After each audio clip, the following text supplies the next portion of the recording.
Merci. Vous pouvez vous asseoir, merci. J'aime ça quand on vient à l'église, on ne vient pas écouter un groupe, on ne vient pas écouter un discours, on vient se plonger dans la présence de Dieu. Et comme Nicole a dit très justement, on vient pour glorifier Dieu. Amen. Tellement heureux de vous voir ce matin, heureux aussi de démarrer cette nouvelle série que j'ai intitulée « Le sens de la vie ». Alors pour bien comprendre de quoi on parle, j'aurais aussi pu intituler cette série les buts de Dieu pour la vie ou la raison pour laquelle Dieu a voulu que nous naissions ici sur cette terre. Parce qu'en réalité, c'est ce qu'on va faire. On va regarder ensemble à la Bible et on va regarder aux raisons, on va regarder aux versets qui parlent de pourquoi Dieu a voulu que toi et moi, nous naissions ici-bas sur cette terre. Alors en parallèle avec cette série de messages qui va durer 6 semaines, et ça va être entrecoupé par notre dimanche de baptême, quelle joie de baptiser encore beaucoup d'inscrits, gloire à Dieu. Je voudrais vous encourager à accompagner cette série avec la lecture de ce livre qui s'appelle « Une vie motivée par l'essentiel » du pasteur Rick Warren.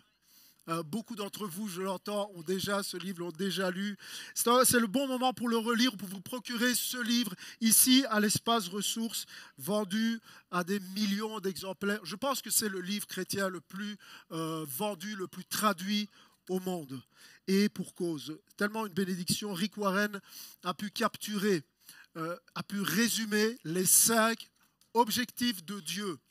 Et je dirais même les 5 objectifs éternels. Vous allez comprendre pourquoi j'emploie le terme objectif éternel de Dieu pour notre vie.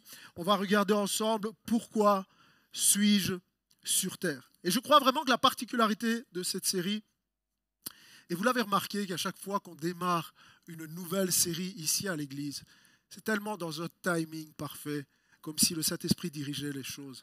Je ne veux pas en prendre ça pour acquis, mais je prie vraiment, afin que cette nouvelle série corresponde à une nouvelle saison dans la vie de notre Église, dans la vie de beaucoup d'entre vous qui vont être bénis et qui vont être capables, à la fin de ces 7 semaines, de dire maintenant, je sais pourquoi Dieu a voulu, et j'insiste, Dieu a voulu que je sois sur cette terre. Amen. Alors je vous encourage à pas seulement venir ici écouter, mais si vous le voulez aussi, à prendre des notes ou à réécouter les messages à la maison qui sont sur notre chaîne YouTube. D'ailleurs, bienvenue à tous ceux qui nous suivent en direct sur notre chaîne. La bénédiction qui est là, on prie qu'elle soit dans votre maison maintenant et durant toute cette série de messages. Combien croient que Dieu a prévu de grandes choses pour nous? Combien croient que Dieu a prévu plus pour chacun d'entre nous, qu'il va nous bénir? Alors voilà ce que je voudrais faire avant d'entrer dans le vif du sujet. Je voudrais prendre un temps pour m'arrêter et pour prier pour toute cette série de messages, que véritablement le Saint-Esprit soit à la manœuvre, qu'il guide les faibles instruments que nous sommes. Et je ne vais pas être le seul à prêcher dans cette série de messages, mais que le Saint-Esprit puisse se saisir de nous afin d'édifier son Église et afin d'amener des dizaines et des dizaines à la lumière. Amen. Est-ce que vous êtes d'accord? Est-ce que vous voulez prier avec moi? On va fermer les yeux ensemble. Commencez à élever la voix, Église. Commencez à prier pour la bénédiction de Dieu maintenant, à prier pour la révélation du Saint-Esprit. Oh mon Dieu, mon Père, je prie pour la sagesse et pour la révélation durant toute cette série de messages. Je veux simplement te dire, me voici, sers-toi de moi. Je veux être un instrument entre tes mains. Seigneur, si telle est ta volonté et pour ta gloire, utilise-moi, utilise les autres prédicateurs durant cette série.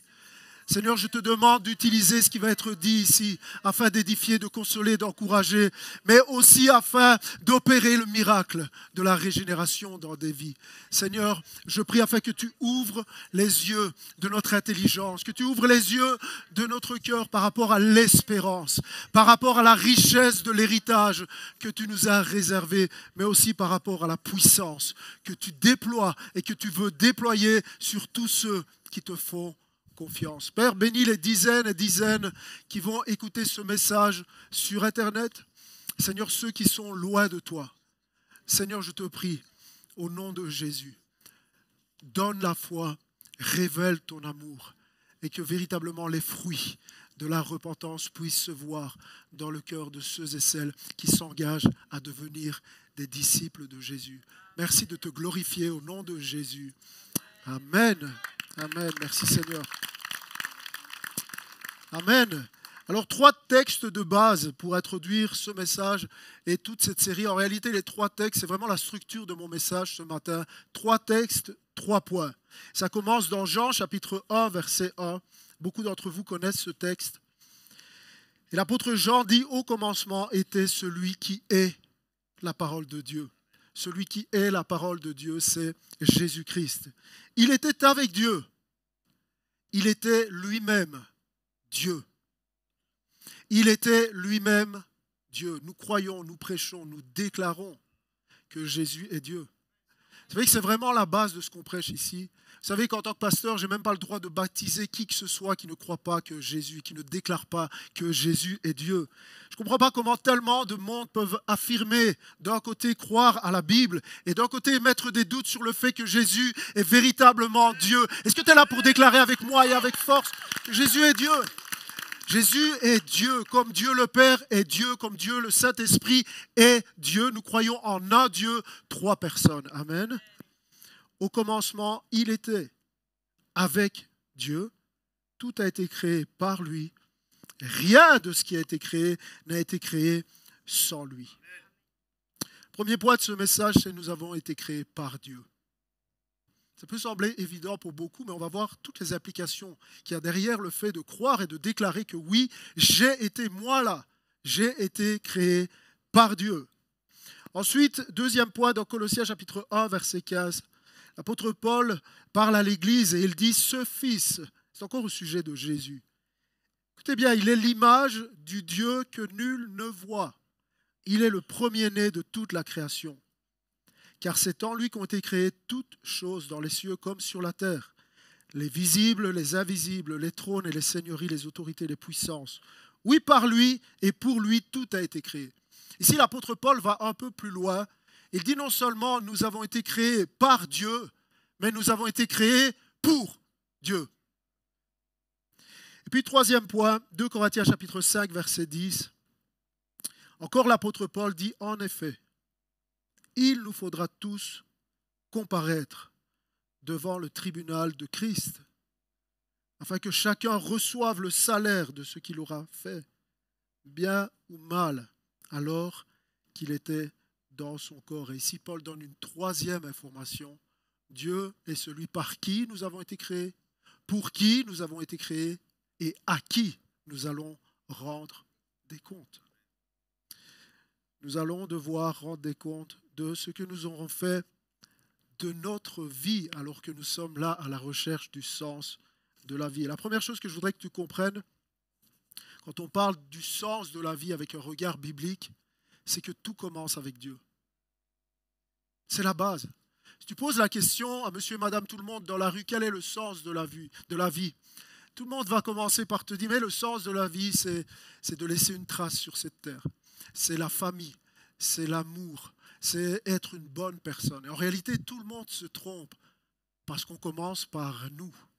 Alors que la Bible, quand elle parle du sens de la vie, elle commence par Dieu. Ça commence par Dieu, par qui nous avons été créés, pour qui nous avons été créés et à qui nous allons rendre des comptes.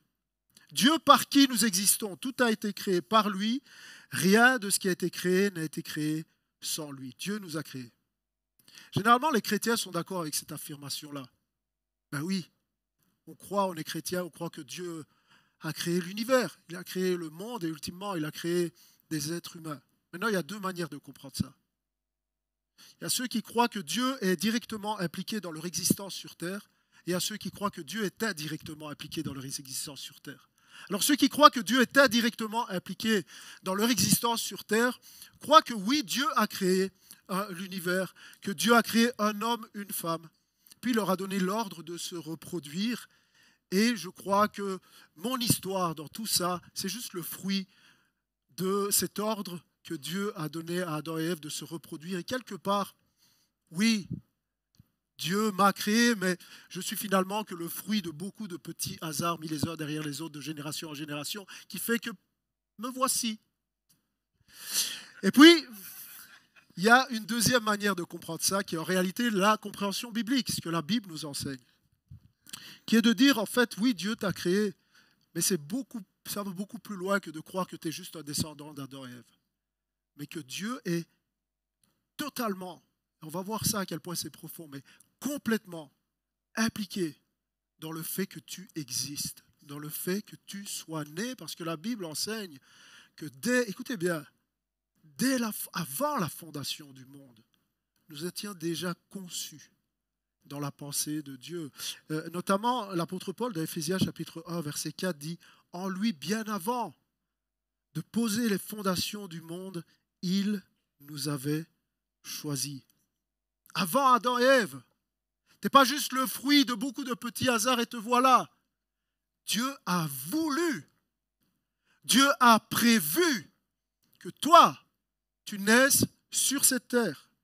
Dieu a prévu ta naissance, et ça va encore plus loin que ça en réalité, et on va le lire ensemble, mais Dieu n'a pas juste prévu ta naissance, il a aussi prévu ton corps, ton physique, chaque détail, ta race, la couleur de ta peau, la couleur de tes cheveux, et ça va encore plus loin que ça. Dieu a aussi prévu tes dons et tes talents naturels, tout ce qui est inné chez toi, tout a été prédestiné par Dieu. Écoutez ça, à quel point c'est puissant. Psaume 139. Tu m'as fait ce que je suis. Tu n'es peut-être pas content de à quoi tu ressembles, en tout cas tu es au goût de Dieu. Je suis là pour te le dire ce matin. Tu m'as fait ce que je suis. Oh Seigneur, j'aurais bien voulu avoir des plus gros biceps là. Pour parler des hommes, ok? Écoutez ce que dit David.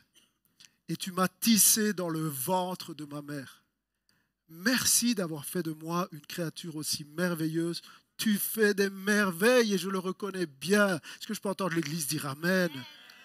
Oh, mon corps n'était pas caché à tes yeux quand dans le secret je fus façonné et tissé comme dans les profondeurs de la terre. Je n'étais encore qu'une masse informe, mais tu me voyais déjà. Et dans ton livre, dans ton registre, se trouvaient déjà inscrits tous les jours que tu m'avais destinés, alors qu'aucun d'eux n'existait encore. Regarde la personne qui est à côté de toi et dis-lui, Dieu a prévu que tu sois là. Allez-y, regardez. Non seulement ici, mais sur cette terre. Tu es voulu de Dieu. Et ici, il nous dit 4 choses. Non seulement, comme on l'a vu, Dieu est directement impliqué.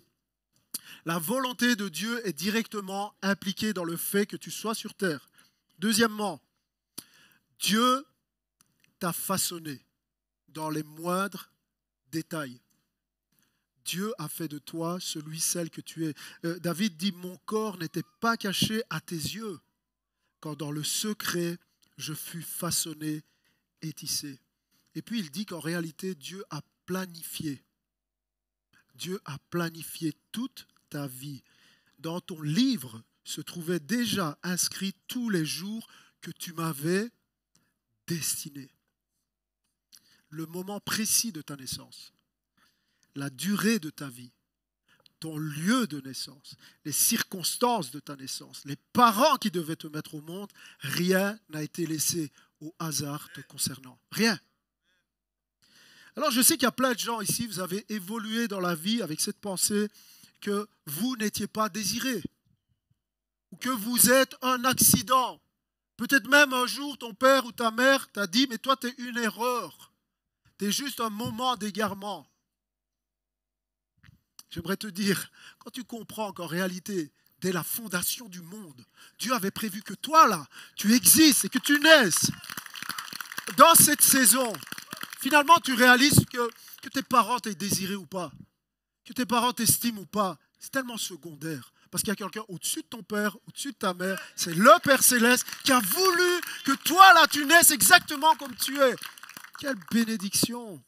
Quelle bénédiction. Mais David dit une dernière chose, il dit, dans ton livre se trouvaient déjà inscrits tous les jours que tu m'avais destiné. Destiné. Oh, ce mot destiné est souvent employé à tort et à travers par beaucoup de prédicateurs, mais j'aime ce mot. Destiné. Dieu a pour toi, Dieu a prévu une destinée pour toi. Et la question de toute cette série, c'est est-ce que tu vas marcher dans la destinée que Dieu a prévue pour toi? Oh, il y a des choses dans cette vie que personne d'autre que toi ne va pouvoir accomplir. Parce que tu es unique. Parce que tu réalises qu'il n'y a jamais eu, il n'y aura jamais une deuxième personne comme toi. Ton ADN est unique et Dieu t'a fait de cette manière. Et dans cette saison, il avait tout planifié parce qu'il a une destinée pour toi. Peu importe ce que tu as pu faire dans ta vie, les gaffes et les erreurs et les péchés, Dieu est capable d'être au-dessus de tout ça et de se servir des bonnes choses comme des mauvaises choses pour sa gloire. Je ne sais pas si vous êtes reconnaissant ce matin. Que Dieu a vu le potentiel en toi, alors que tous les gens là, ils voulaient juste te retenir dans ton passé, dans tes erreurs. Que Dieu voyait le potentiel en toi, alors que tout le monde voit juste tes défauts. Moi là, je suis reconnaissant que Dieu a vu le potentiel quand tous les gens voulaient me garder dans mon passé. Et j'ai envie de dire, si vous n'êtes pas content de me voir là, voyez ça avec le patron, moi je marche dans ma destinée. Est-ce que tu marches dans ta destinée, mon frère? Marche dans ta destinée. Maintenant, il y a une autre application au fait de croire que oui, j'ai été créé par Dieu. C'est le fait de réaliser que la personne assise à côté de toi, là maintenant, elle aussi, a été prévue par Dieu.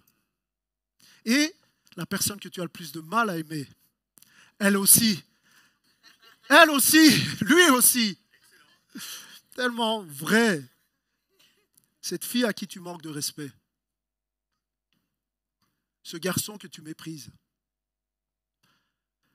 ta femme que tu déshonores en la trompant en pensée ou en acte, ton mari que tu méprises, tous créés par Dieu et pour Dieu. Pour Dieu. C'est le deuxième point. Dieu par qui et Dieu pour qui nous avons été créés. Oui, par lui et pour lui, tout a été créé. Tu as besoin de comprendre que rien. Et je suis conscient que si vous n'avez pas l'habitude de fréquenter les églises, ça peut vous sembler tellement fou. Rien dans ce monde n'existe pour lui-même. En réalité, absolument rien n'a un but en soi. Même ce bébé qui chante pendant que je prêche et qui accompagne mon message d'une douce qui me fait transpirer, a été aussi prévu par Dieu. Est-ce qu'on peut l'applaudir? Et accomplir les parents aussi qui transpirent plus que moi. Peut-être qu'on pourrait aider cette maman et pas la laisser dans la difficulté. Comme ça, il y a un service pour les enfants où ils seront beaucoup mieux que d'entendre ma voix pendant 40 minutes. Mais c'est la réalité. Toute notre société nous enseigne que on existe pour nous-mêmes. Je vis pour moi. Et de la maternelle à la maison de retraite, on t'enseigne que ta vie, là, c'est pour toi. Ton plaisir, tes goûts, tes décisions, tes projets, ton bien-être, ton épanouissement. Vous savez qu'aujourd'hui, on enseigne aux jeunes parents que si ton enfant n'a pas envie d'être poli, si ton enfant n'a pas envie de dire bonjour, de dire au revoir, c'est son corps. Il faut le respecter. Quand je n'avais pas envie d'être poli avec un adulte, quand j'avais 4 ans, mes fesses s'en souviennent, vous voyez ce que je veux dire. De l'éducation des enfants, au choix des études, au hobby, au choix d'un métier, au choix d'un conjoint, d'une conjointe. On nous apprend, c'est pour toi, c'est pour ton bonheur. C'est pour ça qu'à chaque fois que je prêche un mariage, j'aime bien de rappeler, tu te maries, c'est pas pour toi, tu te maries pour elle, tu te maries pour lui. C'est pas pour te rendre heureux, c'est pour la rendre heureux. Est-ce qu'il y a des gens mariés ici ou ceux qui veulent se marier? C'est pas pour toi. T'es pas le centre du monde. Et vous savez, on enseigne aux gens à être de plus en plus centrés sur eux-mêmes. Cherche ton épanouissement, prends soin de toi. Sauf que paradoxalement, on n'a jamais été aussi malheureux. C'est fou. On pense à nous, mais en réalité, on n'est pas bien en pensant à nous. Et la raison est que tu n'as pas été créé pour toi. Tu as été créé pour Dieu. Une citation de ce livre, Une vie motivée par l'essentiel, où Rick Warren dit « Du fond des océans au sommet des montagnes, de la plus petite particule à la plus grande étoile, du sujet d'école le plus ennuyeux à la science la plus fascinante, du cafard le plus laid au plus bel être humain, du plus grand saint au dictateur génocidaire le plus méchant, tout ce qui existe, existe par lui, existe pour lui, y compris toi et y compris la personne qui est à côté de toi. Je vais te demander de le regarder encore et de lui dire, tu existes pour Dieu. Tu existes pour Dieu. Je suis en train de tester votre soumission là. Tu existes pour Dieu. Amen. Luciano, c'était un peu décalé. Je me demande si tu ne viens pas de te réveiller là. Que Dieu te bénisse, frère. Est-ce que Dieu est contre l'épanouissement personnel? En réalité, Dieu nous montre le seul et unique chemin pour trouver notre épanouissement. Hey, un oiseau est épanoui quand il est dans le ciel et qu'il chante. Pourquoi? Parce qu'il fait ce pourquoi il a été créé. Un poisson est épanoui quand il est dans l'eau. Pourquoi? Parce qu'il fait ce pourquoi Dieu l'a créé. Mon frère, mon ami, ma sœur, tu ne peux pas être heureux en dehors de la sphère, de l'atmosphère pour laquelle tu as été créé. Aujourd'hui est juste un message d'introduction, mais à partir de dimanche prochain, on va regarder semaine après semaine aux objectifs, aux buts pour lesquels Dieu a voulu que tu naisses sur cette terre. Aujourd'hui, je veux juste que tu réalises que Dieu est directement impliqué dans ta naissance et puis que tu vis pour lui. Nous vivons pour lui. Peut-être ce matin, vous savez, je ne vais pas être long aujourd'hui, mais c'est le bon moment pour s'arrêter, prendre le temps. On est bien là? Juste prendre le temps de dire, mais pourquoi est-ce que je vis? En réalité, qu'est-ce qui me motive à me lever le matin, à sortir de mon lit? Qu'est-ce qui me guide? Ok, j'apprends à l'église que j'ai été créé par Dieu et pour Dieu, mais est-ce que je vis pour lui? Pourquoi est-ce que je vis? Quel est ton moteur? Qu'est-ce qui te guide? Juste réfléchis à ta vie un instant. La réalité est qu'au risque de tomber dans des clichés, on est dans une société qui est matérialiste. Et tous, y compris dans l'église, on est influencé par le matérialisme. Tu n'as pas été créé pour vivre pour l'argent. Tu as été créé pour vivre pour Dieu. Et je ne dis pas que c'est mal d'avoir de l'argent, je dis que c'est mal de vivre pour l'argent. Quand l'argent devient ce qui occupe tes pensées, quand l'argent devient ta motivation, ce qui occupe tes discussions, tes projets, tout est en rapport avec l'argent, tu as un problème. Tu ne peux pas trouver la joie, le bonheur, la paix, l'épanouissement que Dieu a prévu pour toi, juste en focalisant sur l'argent, parce que ce n'est pas pour ça que tu as été créé. La réalité est qu'on vit aussi dans une société très influencée aujourd'hui par les réseaux sociaux, la télé-réalité. Vrai ou faux? Et donc beaucoup de gens vivent dans le matérialisme et d'autres gens sont guidés par la comparaison. C'est une vérité, c'est un constat. Beaucoup de gens orientent leur vie, prennent leurs décisions par la comparaison. Je me compare à cette personne qui elle-même se compare. Et qui elle-même prend ses décisions en fonction de la comparaison avec quelqu'un d'autre. Tu réalises que ça n'a pas de sens. Je compare ma vie, je compare mon corps. Je regarde, mais c'est ça le corps, la maigreur. C'est ça le poids idéal, c'est ça les fesses idéales, les biceps idéaux. C'est ça, c'est ça les seins idéaux, c'est ça les cils idéaux. Arrêtez. Ce que j'essaie de vous dire, c'est que, ultimement, ça s'arrête tout ça. Tu vas comparer ta vie, tu vas comparer ta maison, tu vas comparer ta voiture, tu vas comparer ta femme, tu vas comparer ton mari, tu vas comparer tes enfants. Parce que tu n'as pas été créé pour vivre, pour te comparer ou pour arriver dans la norme, dans les standards de ce monde. Tu es créé pour vivre pour Dieu. C'est à lui que tu dois regarder. Fixez vos yeux sur Jésus, pas sur les réseaux sociaux. Puis il y en a d'autres qui sont guidés par la souffrance. Tu as vécu quelque chose et tu peux pas te libérer de ça. Il y a comme une chape de plomb sur ta vie, une culpabilité, une honte à cause de choses que tu as faites ou de choses que tu as subies. Il y a comme quelque chose qui est là, que tu as vécu, et c'est ça qui guide ta vie, la rancune, le désir de te venger. Tu ne peux pas sortir de ça. Le but de cette série, c'est de rappeler quels sont les objectifs de Dieu, afin qu'en voyant les objectifs de Dieu, tu vois aussi ce que n'est pas les objectifs de Dieu. Parce que quand tu sais ce pourquoi tu vis, tu sais aussi ce pourquoi tu ne vis pas. Quand tu connais la bonne direction, tu connais aussi la mauvaise direction. Quand tu sais ce à quoi tu es appelé, tu sais ce à quoi tu n'es pas appelé. Et voyez, l'idée est de dire, à partir du moment où je connais, où je suis enseigné par rapport au but de Dieu pour moi, l'idée est de dire, on va focaliser. On va se concentrer. Retenez ce mot focaliser. Définition du mot focaliser, c'est littéralement concentrer un rayonnement en un point. J'aime ce mot focaliser. Concentrer un rayonnement en un point. Je crois qu'il n'y a rien de plus puissant qu'un homme, une femme qui est focalisé, qui a une vie qui est focalisée sur les objectifs de Dieu. Vous savez que Jésus a dit, tu es la lumière du monde, chacun d'entre nous. Maintenant, si tu prends l'illustration de la lumière, une lumière qui est diffuse n'a pas d'impact et n'a pas de puissance. Mais si tu concentres les rayons du soleil en un point, on a tous déjà fait ça étant enfant, tu prends une loupe là, tu concentres les rayons du soleil en un point, tu peux lancer un feu. Il y en a, ils sourient ici parce que quand ils étaient petits, ils faisaient griller des fourmis avec une loupe. C'est pas bien.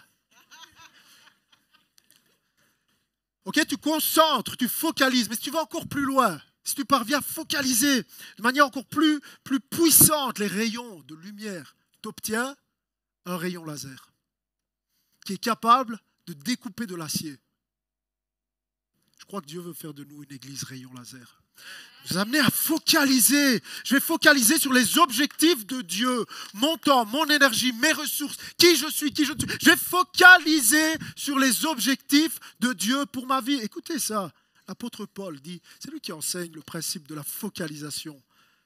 Un grand scientifique, l'apôtre Paul. Philippiens 3,13 dit, je fais une seule chose. Concentrer un rayonnement en un point. Oubliant ce qui est en arrière et tendant toute mon énergie vers ce qui est devant moi, je poursuis ma course vers le but. Toute mon énergie, dit Paul. Moi, je rêve d'une église remplie de croyants qui savent focaliser, qui disent, moi, je n'ai pas le temps de diffuser ma lumière. J'ai pas le temps des tchap-tchap, j'ai pas le temps des critiques, j'ai pas le temps des débats, j'ai pas le temps de discuter sur lui. Non, je focalise! Et moi, je deviens un sabre laser entre les mains de Dieu qui va faire des dégâts dans le corps de l'ennemi. Bouh, bouh, bouh. Marc chapitre 1, verset 36. Regardez, Jésus, le rayon laser. Simon et ses compagnons partirent à sa recherche. Jésus était en train de prier, les disciples cherchent, ok? Quand ils l'eurent retrouvé, ils lui dirent, tout le monde te cherche, vas-y, diffuse ta lumière. Jésus dit, allons ailleurs. Le répondit-il, dans les villages voisins, il faut que j'y apporte aussi mon message, car c'est pour cela que je suis venu. Jésus sait pourquoi il est venu et il sait pourquoi il n'est pas venu. C'est pour cela. Oh, tu vas traverser la vie, il y aura plein de situations qui vont t'amener à te distraire de l'objectif de Dieu pour toi. Il y a plein de gens qui vont te pomper ton énergie et souvent ce sera pour des bonnes raisons. J'aimerais te dire, ne te laisse pas distraire. Prends la décision ce matin de focaliser ton énergie en un seul point parce que c'est là que tu vas avoir de l'impact, c'est là que tu vas être puissant. Est-ce qu'il y en a qui veulent focaliser ce matin? Dieu est celui par qui nous existons, pour qui nous existons. Et puis, Dieu est aussi, on aime moins ça, celui à qui nous rendrons des comptes de notre existence. Chacun recevra le salaire de ce qu'il aura fait alors qu'il était dans son corps. Ça veut dire quoi exactement? Ça veut dire que la façon dont tu vois la vie détermine la façon dont tu vis ta vie. Et on est appelé, quand on cherche le sens de la vie, et dans la pensée de Dieu par rapport au sens de la vie, à voir la vie comme Dieu la voit. Comment est-ce que Dieu voit notre vie? C'est lui qui nous a créés. Comment est-ce que Dieu voit la vie? Comment est-ce que toi tu vois la vie? Il y en a qui voient la vie comme un jeu. Ils passent leur vie à s'amuser. Je me souviens il y en a qui voient la vie comme une boîte de chocolat. Tu ne sais jamais sur quoi tu vas tomber. Vous vous souvenez de ça? Comment est-ce que tu vois la vie? La Bible dit que Dieu voit la vie comme un test, comme un prêt et comme une étape.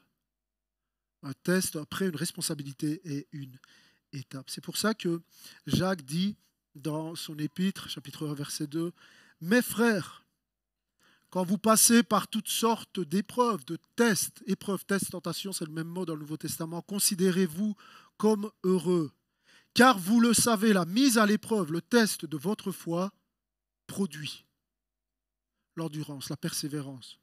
Mais il faut que votre persévérance, votre endurance aille jusqu'au bout de ce qu'elle peut faire pour que vous parveniez à l'état d'adulte et soyez plein de force, des hommes, des femmes auxquels il ne manque rien. » Jacques est en train de dire, Dieu va te tester.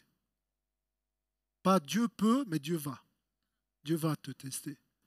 Et tu as besoin de voir ta vie et les différentes circonstances de ta vie, de ce que tu traverses, les bonnes choses et les mauvaises choses, comme des tests que Dieu permet. Et le but de Dieu, c'est jamais de nous faire mal, jamais de nous faire tomber. Le but du test, c'est toujours deux choses. Un, te révéler. Deux, te développer. Ça, c'est le but de Dieu. C'est vrai que tu vas passer dans plein de situations. Regarde, tu vois ça partout dans la Bible. J'aime, dès les premières pages de la Bible, tu vois Adam et Ève. Le test. Dieu dit, tous les arbres, allez-y, sauf un.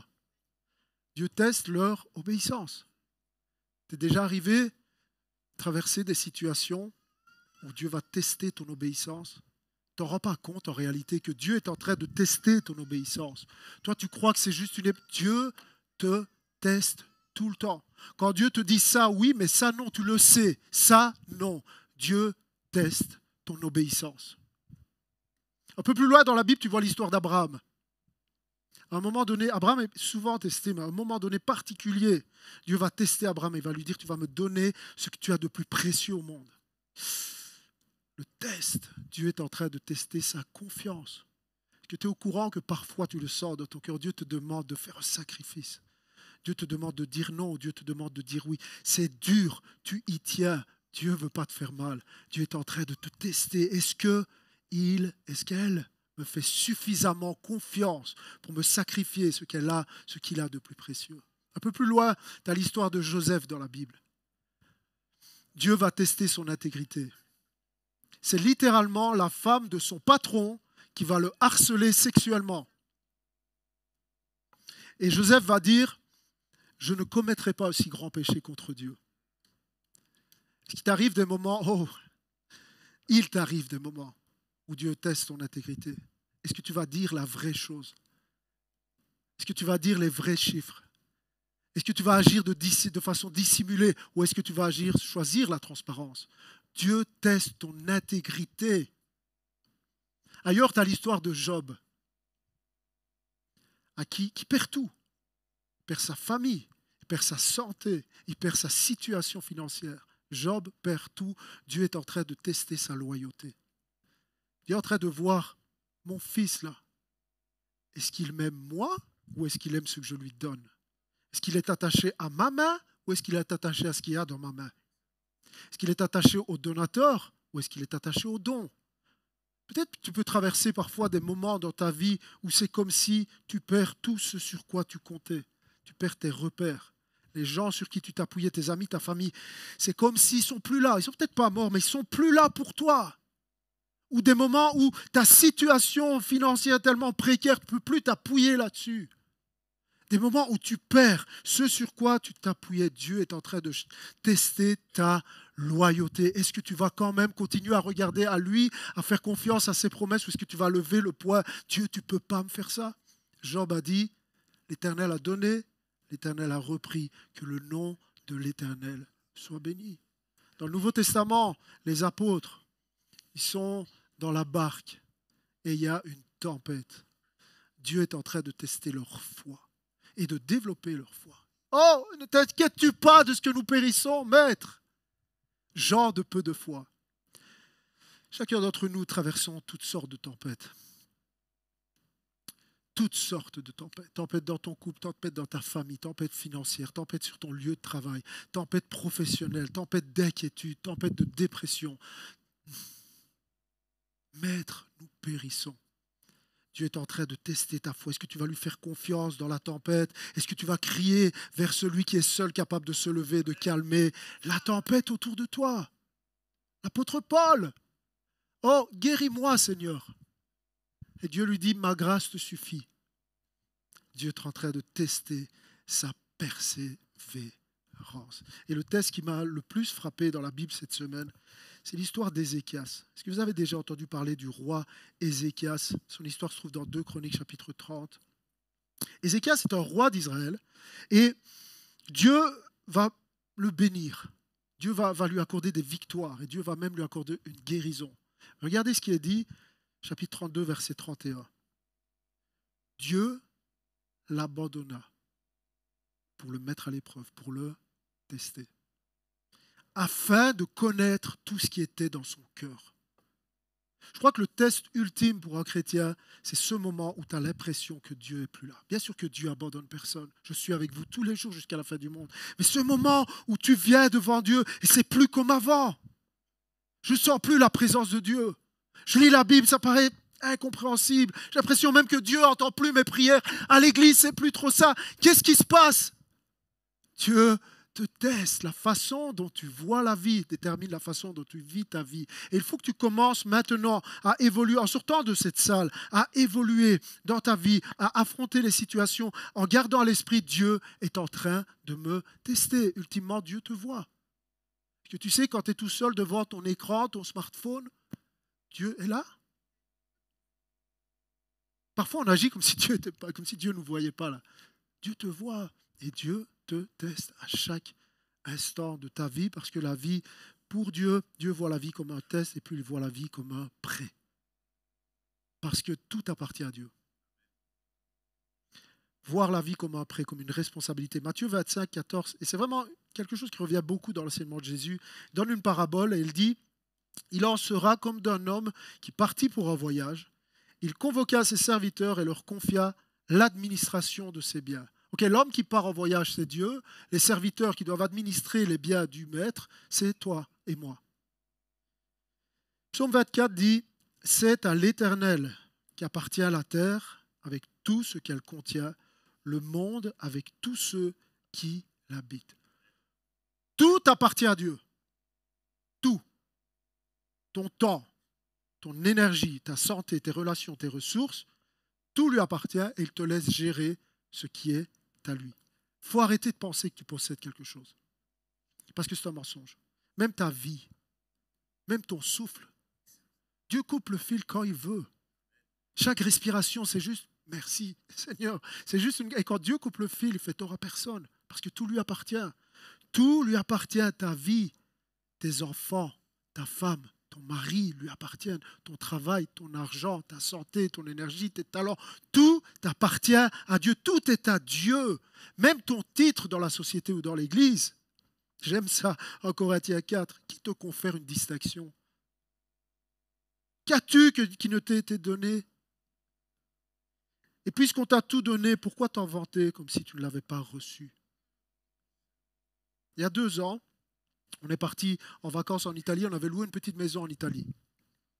Et tu sais, quand tu loues une maison, pour 2 semaines de vacances, tu vis dans cette maison comme si c'était ta maison, mais ce n'est pas ta maison. Tu vis pendant 2 semaines comme si c'était ta maison, mais ce n'est pas ta maison. Tu manges dans leurs assiettes, tu utilises leur frigo, leur cuisine, tu dors dans leur lit, tu te baignes dans leur piscine, tu vas dans leur jardin.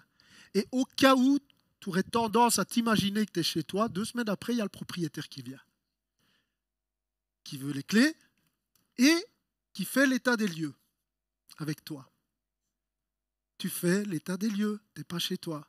Chambre 1, chambre 2, chambre 3, chambre 4, chambre 5. C'est un château en fait. Et on est là, à un moment donné, on arrive dans la cuisine et on savait qu'il y avait une porte, les enfants avaient été un peu bruts et tout ça. Ah, la porte, non, Manon fait, non, mais ça c'était déjà. Dieu teste ton intégrité.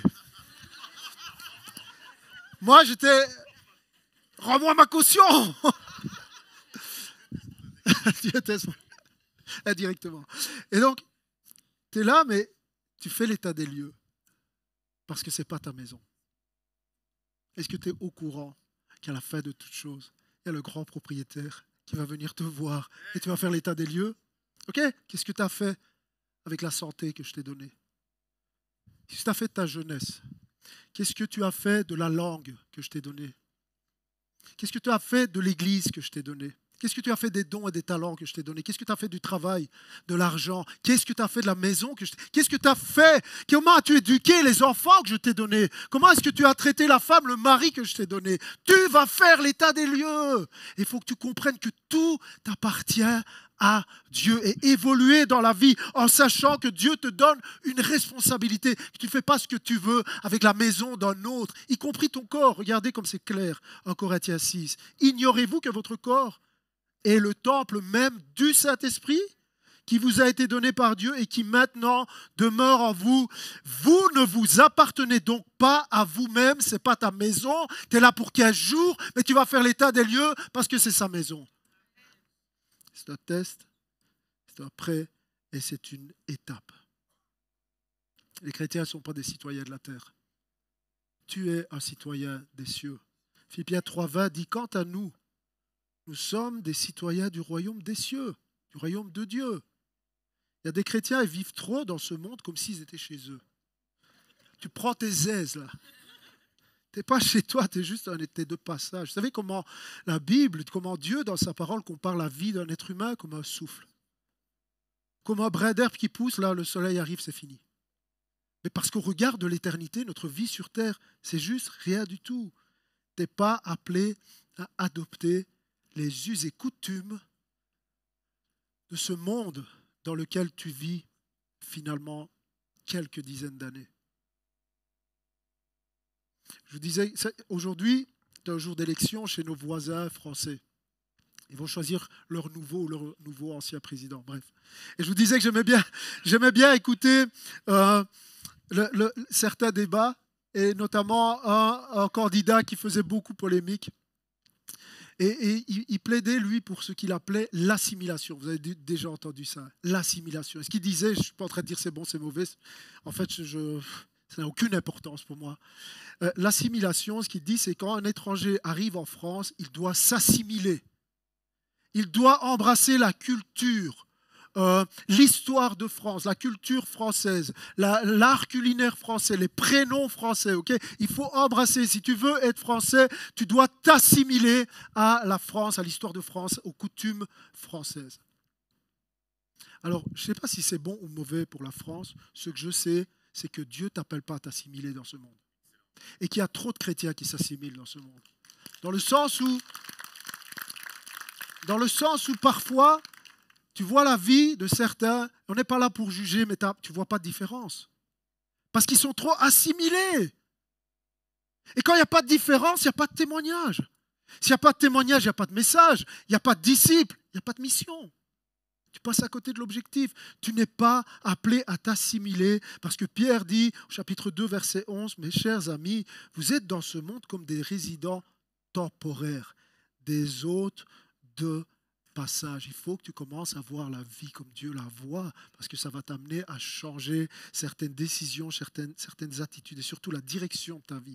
Et si la direction de ta vie change, ultimement, c'est ta vie qui est transformée. Je termine. Dieu par qui nous avons été créés, pour qui nous avons été créés et à qui nous rendrons des comptes. Cette série pose une seule et même question. Pourquoi allez-vous vivre?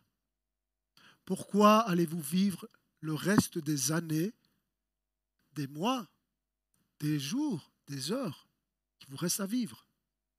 Pourquoi est-ce que tu vas vivre pour les buts de Dieu, pour ce qui le glorifie, ou pour toi-même? La vérité est que tu ne peux pas accomplir les buts de Dieu par tes propres forces. Tu as besoin de l'aide du Saint-Esprit, sinon tu ne peux pas y arriver. Tu ne peux pas le faire. Et tout commence par le fait de recevoir Jésus dans ta vie. Tout est à propos de Jésus. Si tu n'as pas Jésus, tu n'as pas son esprit, tu n'as pas non plus la force pour rentrer dans le premier objectif qu'on va aborder la semaine prochaine et les 4 qui vont suivre. Tu ne peux pas. Alors, je voudrais vous demander, juste pendant un temps, de fermer les yeux. Je voudrais faire 2 appels ce matin. Pour ceux qui sont loin de Dieu et puis pour ceux qui sont déjà des croyants. Demandez peut-être aux musiciens, aux chanteurs de me rejoindre. Jean chapitre 1, verset 12 dit « À tous ceux qui ont cru en lui, il a accordé le privilège de devenir enfants de Dieu. » Tous ceux qui ont cru en lui. Alors peut-être que là, tu n'étais pas sûr. Est-ce que j'ai vraiment accepté Jésus dans ma vie? C'est vraiment le bon jour pour être sûr là-dessus, pour te positionner là-dessus et dire à partir d'aujourd'hui, je reçois Jésus. Jésus est venu dans un but bien précis, nous réconcilier avec Dieu. Tu as besoin d'être réconcilié avec Dieu. Tu as besoin de rétablir cette communication avec Dieu, cette connexion, afin d'avoir le Saint-Esprit dans ta vie qui va te donner la force de vivre pour les objectifs de Dieu. Alors je voudrais t'appeler ce matin, si tu es là, que tu n'as pas encore fait un pas avec Dieu et pour Dieu. Tu peux le faire maintenant. À tous ceux qui ont cru, il donne le pouvoir, il donne le privilège de devenir un enfant de Dieu. Et moi, je voudrais te dire, ne sors pas de ce lieu sans avoir donné ta vie à Jésus. Il est présent au milieu de nous, il t'appelle, tu es là, tu entends le message, la parole de Dieu et il veut changer ta vie. Il ne veut pas juste te donner des bons principes pour ton épanouissement, il veut changer ta vie. Et aujourd'hui, tu peux simplement demander à Dieu de te donner la foi. Tu peux simplement demander à Dieu qu'il te révèle son amour. Et que les fruits de cette foi, de cet amour, puissent produire la repentance.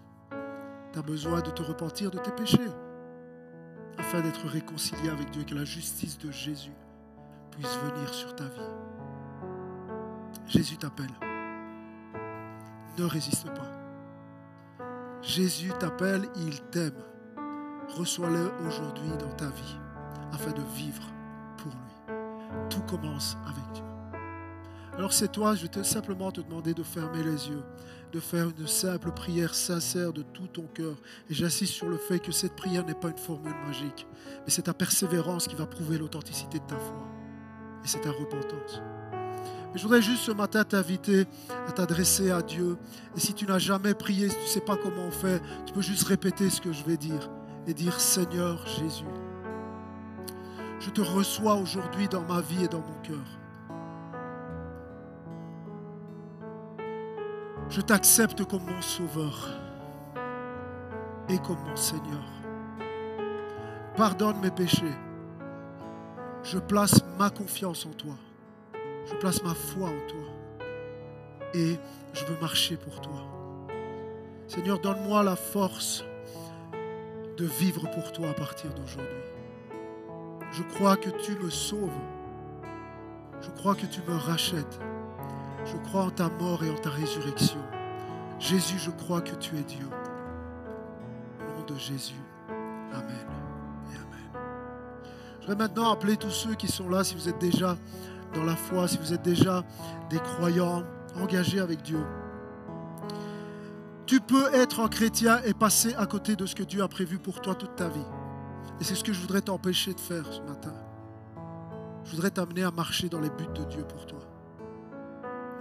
Et ce matin, tu as juste 3 choses à comprendre. Tu as été créé par Dieu. Okay, Dieu est impliqué. Il faut être clair avec ça. Dieu est impliqué dans ton existence sur terre. Ensuite, que tu puisses réaliser et croire que tu vis pour Dieu. Sinon, tu ne serais pas sur cette terre. Et t'amener à focaliser sur les objectifs de Dieu pour toi. Comment tu vas focaliser sur les objectifs de Dieu? Ça commence par venir dimanche prochain. Ça commence par commencer à lire la Bible parce que tu vas découvrir des choses par toi-même. Ça commence par prier. Commence à focaliser sur les vraies choses qui comptent vraiment et réalise qu'un jour tu auras des comptes à rendre sur ta propre vie. Alors on va simplement prier. Je voudrais prier pour vous, mais je voudrais que tu pries aussi pour toi-même, pour les personnes qui sont autour de toi, pour l'Église Nouvel Impact, afin que le Seigneur nous donne d'aller un pas plus loin durant toute cette série. Prions Seigneur. Notre Dieu, merci pour ta présence. Merci pour ta parole. Merci pour ton amour et merci pour ta grâce. Seigneur, je sais que tu veux nous bénir. Je sais que tu veux édifier ton Église. Je sais, Seigneur, que tu veux une Église qui marche pour toi et avec toi dans tes buts, dans tes objectifs. Seigneur, tu n'as pas prévu que nous soyons des lumières diffuses, mais tu as prévu que nous soyons des lumières qui impactent ce monde. Seigneur, ce matin, je te prie d'impacter la vie, la famille, les pensées de mes frères et sœurs. Change notre vision, change nos pensées. Seigneur, change nos attitudes, nos habitudes. Change nos vies, Seigneur. Nous présentons maintenant devant toi en toute humilité et te disons par ton esprit, viens Seigneur et conduis-nous sur la voie, dans les œuvres que tu as préparées d'avance pour nous. Merci de bénir chacun de mes frères et sœurs ce matin, tous ceux qui sont à la maison, qui nous ont suivis sur Internet. Seigneur, que ta grâce, que ta faveur repose sur nous au nom de Jésus. Amen et Amen. Amen.